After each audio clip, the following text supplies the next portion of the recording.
Hey everyone, and welcome back to our channel where we dive deep into the world's most fascinating myths. Today, we're journeying back to ancient Mesopotamia to uncover the true story of Tiamat, a goddess often painted as a monstrous villain.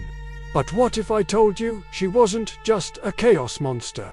What if she was actually a creator, a mother, and maybe even a hero in her own right? Let's unravel the epic tale of Tiamat and the 11 famous monsters she created. Not to destroy the world, but perhaps to save it. In the beginning, there was nothing but watery chaos. From this chaos, two primordial deities emerged. Apsu, the personification of freshwater, and Tiamat, the embodiment of the salt sea. Together, they mingled their waters and gave birth to the first generation of gods. These new gods were, to put it lightly, a rowdy bunch. They were loud, energetic, and their constant noise drove their father Apsu crazy. He couldn't sleep, he couldn't think.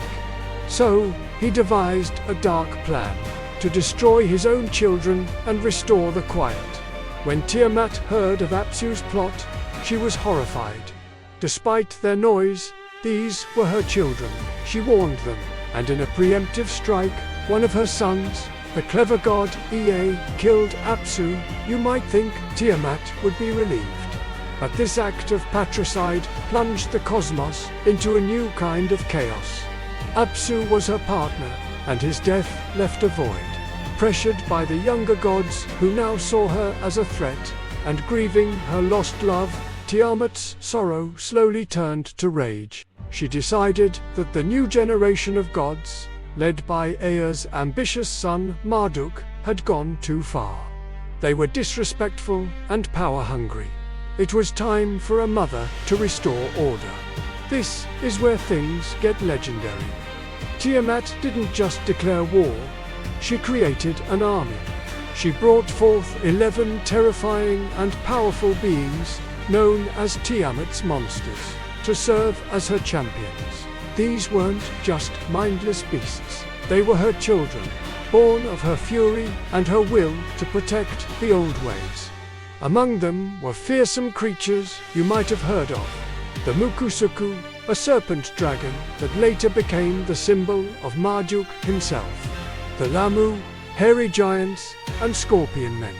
There were also winged lions, and she gave them divine weapons and elevated one of her children, Kingu, to be their commander, entrusting him with the Tablet of Destinies, a sacred artifact that gave him supreme authority over the universe. Tiamat's goal wasn't just destruction. It was a hostile takeover. She wanted to replace the unruly new gods with a cosmic order she controlled. The stage was set for the ultimate celestial battle. The gods were terrified of Tiamat and her monstrous army. None of them dared to face her. Finally, the young and bold Marduk stepped forward. He agreed to fight Tiamat, but only if the other gods promised to make him their king if he won. They eagerly agreed. Marduk armed himself with the winds, a net, and an unbeatable bow. The confrontation was cataclysmic.